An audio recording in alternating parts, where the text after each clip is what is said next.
Kevin Jackson Radio Show. All right, everybody. Welcome. Kevin Jackson here. It is the Kevin Jackson Show, and I know how much you love the Kevin Jackson Show, so much that you send me notes at kjradio.com. You also give us phone calls at 844-551-8255. And I heard from a guy named John, and here's what he wrote to me. Love you, KJ. I'm sure in that manly kind of way, not the prison manly, but regular manly kind of way. And he says, I'm a cop that loves your show. Keep fighting the fight. Look forward to listening. I shut off the radio and listened to your podcast when on patrol. See, that's the kind of cop I really like. And by the way, John, be safe out there. I don't want to go all, what was that show? That was back in something blues or whatever. But look, the point is be safe.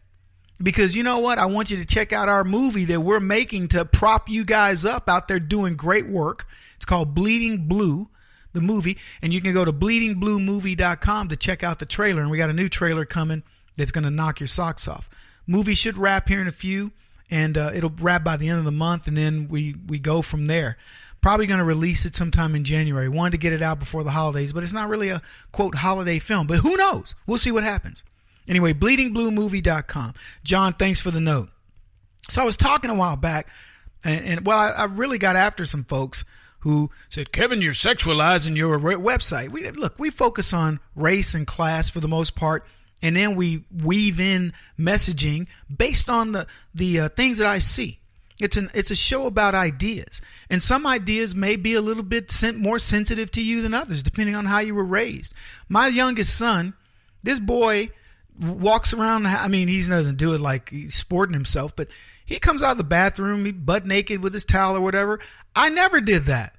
I was like, oh, I ain't going out there like that, But he just kind of looks at his body as like, it's my body. It's no big deal. Now, he understands he can't be doing that, around other people and stuff. But in terms of his mom and his dad, he's like, whatever. Now, I didn't do that. So when I was a kid, I would have been like, ooh, whatever, get back. I got my towel. My son's different. My other sons are very different in their way too. Look, we all have our sensibilities, and sometimes they get challenged a bit. But nothing that we do is going to, in my opinion, cross the line to such a degree that you go, I can't follow Kevin Jackson. He's just a terrible guy. It's ridiculous. Because, I have a feeling of what I want for my children, what I want, you guys. I'll put it to you this way. If you're an adult and you're offended by the things that I do, it's pretty rare, or you just really need to check your sensitivity meter. Go get it recalibrated. Because, we're having fun out here with some serious topics, and I think making a difference. But anyway, I want to go back to, because this is what I was going to talk about before I got off on my tangent and started lecturing. We had written this post about this chick that likes to hook up with Trump voters, Trump supporters, men. And, she's like, I don't like these guys, but the politics are, like fuel for my passion or whatever. And I wanted to read a few of the comments because they were really interesting. And so I tell you guys, we may start a discussion, but you end up making it a lot more fun. So somebody wrote this. Someone who doesn't whine and complain, but gets the job done. Talking about Trump men versus this woman. It was a guy. I don't know his name. Another one wrote this. It's the only way she can have kids with brains is if she hooks up with a Trump supporter. Okay, I like that one. And then one lady wrote, I understand her, but what the heck was he thinking? Talking about the guy that actually hooked up with the Trump lover lady girl. Another one wrote this, a guy, because we have jobs and naughty bits. Now, he said something else I didn't say on the radio. And finally, and this was the prevailing comment, yeah, she wanted a real man and not a snowflake. That was the prevailing comment. But I thought the other ones were interesting, and I like that we provoke those kind of things. When I write about this stuff, it provokes you to come out with your thoughts. That is exactly what our role is in doing this. I didn't write the story because I wanted to write something, lewd. I wrote the story because and I said earlier, the underlying premise of the story was that all these people that tell you they don't like Trump and he doesn't do anything for me and I'm mad at Trump or whatever, secretly want to hook up with Trump in this, and I'm metaphorically speaking about it, but they want to hook up with Trump because he connects with them in the real world. They pretend that, I can't stand him. He's just so mean. He's bad against, illegal immigrants and blah, blah, blah. But really and truly, they want him under the surface. That was the notion behind it. Anyway, we got a lot to talk about this hour. Comey is being pressured to come back and testify. We'll get into that a little bit, as we should. Hillary Clinton will not go away. There's an old country song that says, how are you going to leave when you're sitting on my face, or something like that. And every time I hear about Hillary Clinton coming out with more and more about her book and these interviews and the blame game, I think to myself, if I were a leftist, I would be livid. They want the Clinton era over. Now, Hillary Clinton says, I'm not running for office anymore. Really? Shocker. I'm shocked. Are you? You remember they wanted her to theoretically run for mayor of New York. Imagine this. You've run for president twice. Now you want to be the mayor of New York. And you know why they didn't? Because she would have been embarrassed. She would have gotten beaten by de Blasio or, I don't know, some other leftist moron. And it would have just been it would have been the trifecta.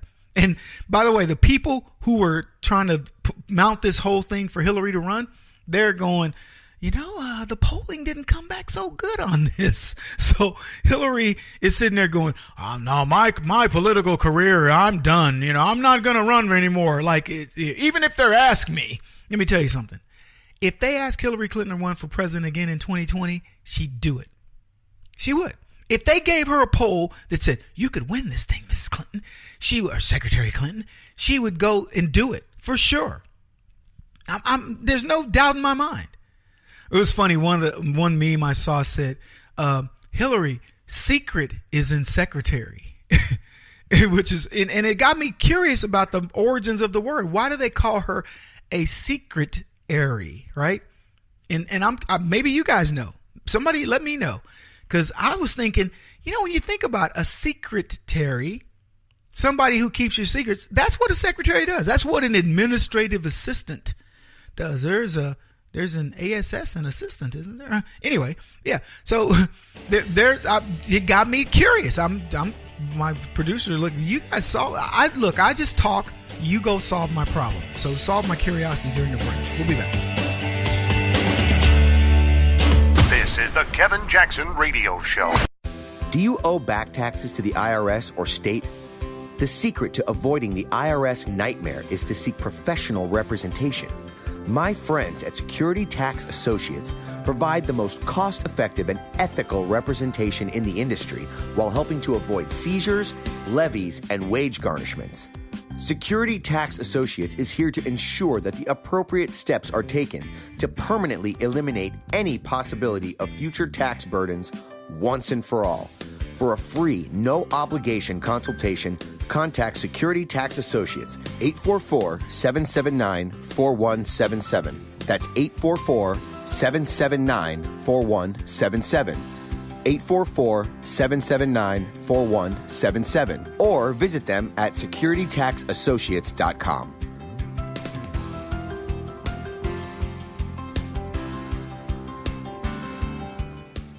Beth Cook Moranville, author of Closer Than Your Breath, a book of hope. Hope, that wonderful, wonderful 4-letter word that you may feel completely out of. I wrote this book to give you great hope. It's not too late. If fetal position is an all too familiar place for you, I understand. If the next 60 seconds are too long, this book is for you. Wherever you are right now, whether you're dealing with divorce or death or sickness, take hope. You are going to make it through this pain. Don't roll your eyes. I've walked this road and I know it. The best is yet to come. Closer Than Your Breath, a book of hope from author and speaker Beth Cook Moranville. Can be found on Amazon.com or Kindle.com. For more information, visit closerthanyourBreath.com or on Facebook at Closer Than Your Breath.